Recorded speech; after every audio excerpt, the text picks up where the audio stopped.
Kampus Merdeka Belajar merupakan kebijakan Menteri Pendidikan dan Kebudayaan yang bertujuan untuk mendorong mahasiswa untuk menguasai berbagai bidang keilmuan yang berguna untuk memasuki dunia kerja. Kampus Merdeka memberikan kesempatan bagi mahasiswa yang memilih mata kuliah yang mereka ambil. Adanya konsep merdeka tentunya bertujuan untuk memberikan keleluasaan kepada mahasiswa yang belajar di luar kampus. Konsep tersebut terus dikembangkan oleh Kemendikbud sebagai upaya untuk mendapatkan calon pemimpin masa depan yang berkualitas. Apa itu kampus merdeka? Kampus merdeka pada dasarnya menjadi sebuah konsep baru yang membiarkan mahasiswa mendapatkan kemerdekaan belajar di perguruan tinggi.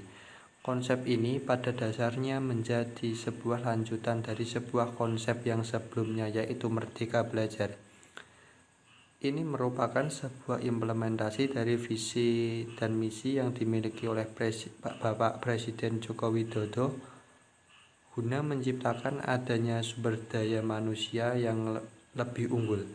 Perencanaan pada konsep kampus merdeka ini pada dasarnya hanya perlu mengubah peraturan menteri saja. Konsep kampus yang merdeka rencananya akan segera dilangsungkan untuk mendapat kualitas pembelajaran yang berkualitas. Dalam penerapan konsep ini, nantinya mahasiswa akan diberikan keleluasaan selama 2 semester pada program belajarnya untuk melakukan kegiatan di luar kelas. Konsep ini dasarnya menjadikan mahasiswa untuk lebih bersosialisasi dengan lingkungan di luar kelas. Jadi, mahasiswa nanti secara tidak langsung akan diajak belajar untuk caranya hidup di lingkungan masyarakat. Pada dasarnya, kebijakan tersebut bertujuan dapat mengenalkan adanya dunia kerja pada siswa sejak dini, sehingga kemudian mahasiswa akan jauh lebih siap kerja setelah nantinya lulus dari sebuah perguruan tinggi yang tersedia. Latar belakang yang saya lakukan untuk mengikuti MTR ini adalah sejak pertengahan Maret lalu, sebagian pelajar Indonesia menjalani proses belajar dari rumah karena pandemi COVID-19 ini. Dalam situasi darurat tersebut, bukan hanya para siswa yang dihadapkan pada tantangan untuk belajar dari jarak jauh, tetapi juga orang tua. Keharusan berada di rumah membuat anak-anak sebagian daerah di Indonesia belajar dari rumah. Namun, konsep belajar dari rumah belum sepenuhnya mudah dipraktikkan oleh murid atau guru. Akibatnya, Komisi Perlindungan Anak menerima pengaduan sejumlah orang tua siswa yang mengeluhkan tugas-tugas yang diberikan guru kepada murid-murid secara online itu akan membuat anak tersebut menjadi stres karena setiap hari diberikan tugas terus dari gurunya, dan orang tua tersebut banyak yang mengalami kesulitan untuk mengajari anak-anak tersebut. Kebanyakan orang tua tidak terbiasa setiap saat memegang ponsel. Namun, kali ini orang tua harus memperhatikan tugas-tugas yang dikirimkan oleh guru melalui aplikasi telepon genggamnya. Sedikitnya, jam kini orang tua harus melihat ponsel untuk memeriksa apakah ada tugas dari guru. Berdasarkan pengamatan orang tua, sang anak cenderung tidak serius mengerjakan tugas. Orang tua memahami hal tersebut karena sang anak mungkin sudah terbiasa bersekolah, tapi kali ini harus mengerjakan tugas-tugas di rumah. Namun akibat pandemi COVID-19 ini, demi keamanan dan ketertiban, kita semua harus belajar dari rumah. Tapi tidak semua orang tua itu menyediakan fasilitas bagi anaknya belajar dari rumah. Alasannya banyak wali murid yang mengeluhkan belajar dari rumah karena tidak semua anak memiliki telepon genggam, dan orang tua juga belum semuanya memiliki telepon genggam dan tidak bisa mengoperasikannya. Dengan keteraturan itu, maka program mengajar dari rumah yang diselenggarakan oleh Kemendikbud ini diharapkan ketika anak-anak masuk sekolah kembali semangat belajarnya dan materi pembelajaran tidak tertinggal, agar menjadi generasi Indonesia yang lebih baik dan lebih maju. Selanjutnya, tujuan saya untuk mengikuti mengajar dari rumah ini adalah yang pertama, membantu adik-adik siswa dalam belajar di tengah pandemi. Yang kedua, memberikan semangat dan wawasan tambahan untuk para siswa. Yang ketiga, membantu orang tua siswa dalam mendidik anak-anaknya. Dan yang keempat, mengamalkan yang telah kita dapatkan semasa kuliah atau sekolah dulu. Tujuan saya yang selanjutnya adalah menjadikan anak-anak yang berakhlak dan beretika, karena anak-anak saat ini itu tidak seperti anak yang zaman dulu seusia saya. Anak sekarang dari kecil sudah menggunakan HP, dan sopan santun dan etika terhadap orang tuanya itu sangat kurang, sehingga saya bertujuan untuk menerapkan nilai-nilai moral dan sopan santun kepada orang yang lebih tua agar menjadi manusia yang berunggul dan berakhlakul karimah. Selanjutnya, sasaran yang saya tuju dalam proses mengajar dari rumah ini adalah siswa sekolah SD yang berasal dari desa saya, sehingga saya bisa membantu anak-anak sekitar lingkungan sekitar saya dalam menjalankan tugas dari bapak atau ibu guru, dan sebisa mungkin untuk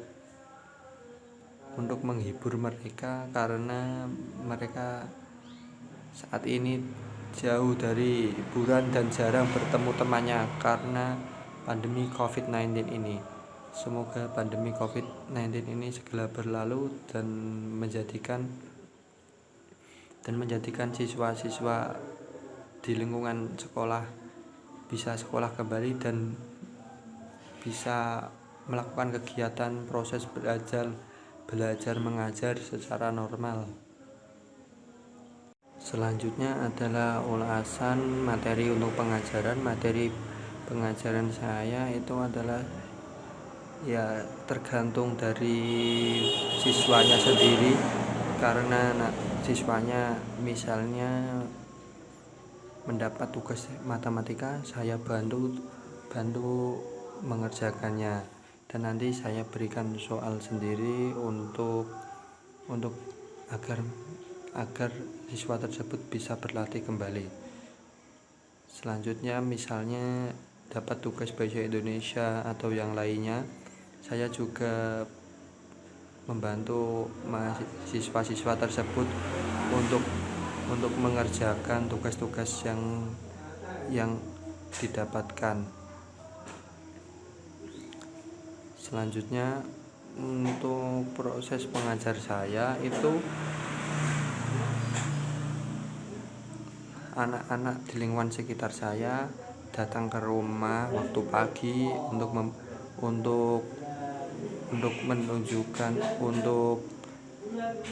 menunjukkan tugas ke saya. Nanti saya bantu sebisa mungkin untuk menerapkan ilmu-ilmu yang saya dapatkan setelah kuliah atau sekolah dahulu.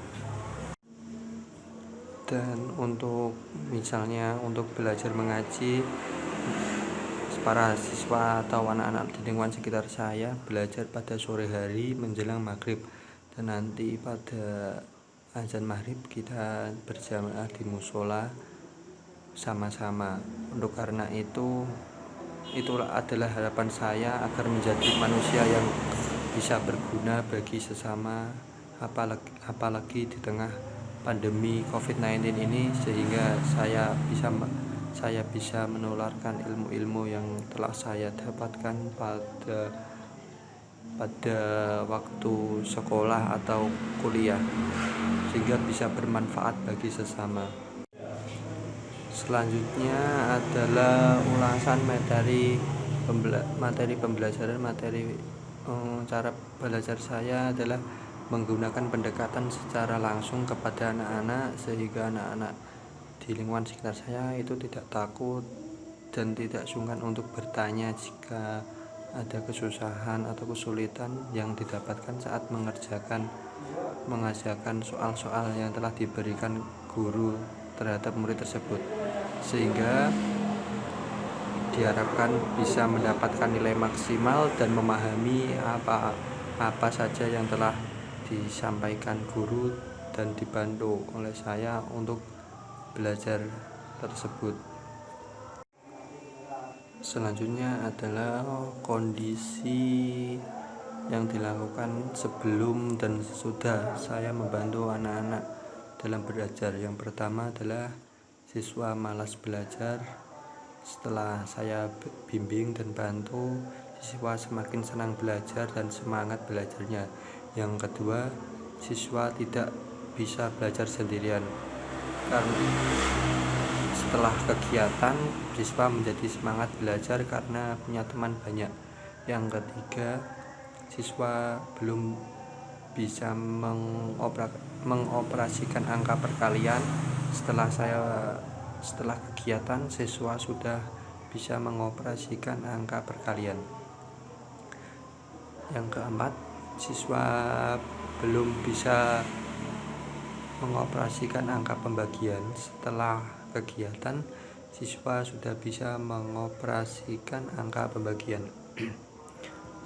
Yang kelima, siswa masih kesulitan menyelesaikan soal-soal pembagian dengan bilangan angka ratusan. Setelah kegiatan, siswa sudah tidak kesulitan menyelesaikan soal pembagian dengan bilangan angka ratusan. Yang keenam, siswa masih kesulitan menyelesaikan soal perkalian dan pembagian dengan bilangan angka ratusan. Setelah melakukan kegiatan, siswa sudah tidak kesulitan lagi untuk menyelesaikan soal perkalian dan pembagian dengan bilangan angka ratusan. Yang ketujuh, siswa kurang memahami bagaimana pentingnya cinta negara. Tapi setelah kegiatan, siswa sudah memahami bagaimana pentingnya cinta negara. Yang kedelapan, siswa kurang memahami bagaimana pentingnya bela negara. Tapi setelah kegiatan, siswa memahami pentingnya bela negara di pelajaran PKN atau pendidikan kewarganegaraan. Yang kesembilan, siswa belum mengenal huruf angka aksara Jawa. Tapi setelah kegiatan, siswa sudah mengenal huruf aksara Jawa. Dan yang ke-10, siswa kurang memahami bahasa Inggris. Tapi setelah kegiatan, siswa sudah memahami kata dasar-dasar dalam bahasa Inggris. Yang ke-11, siswa kurang memahami bagaimana menggunakan bahasa baik yang benar.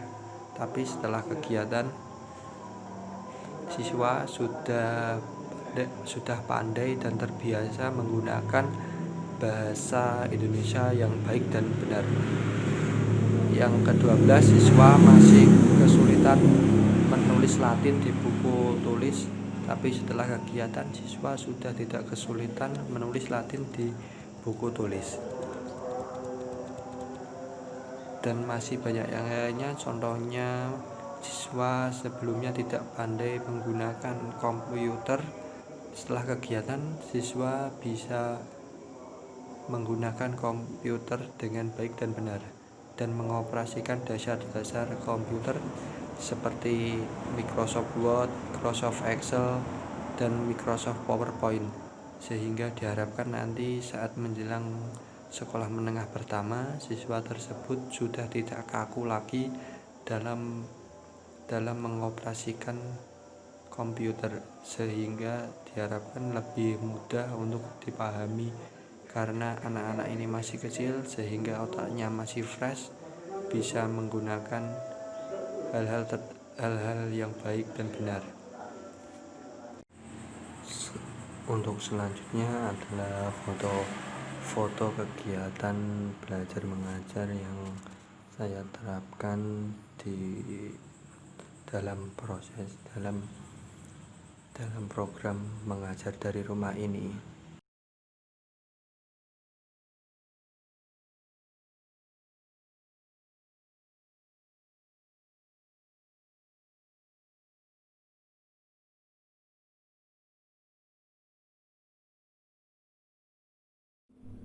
Perkenalkan, nama saya Arif, berasal dari kampus UMS dan berdomisili di Kabupaten Kudus, Jawa Tengah.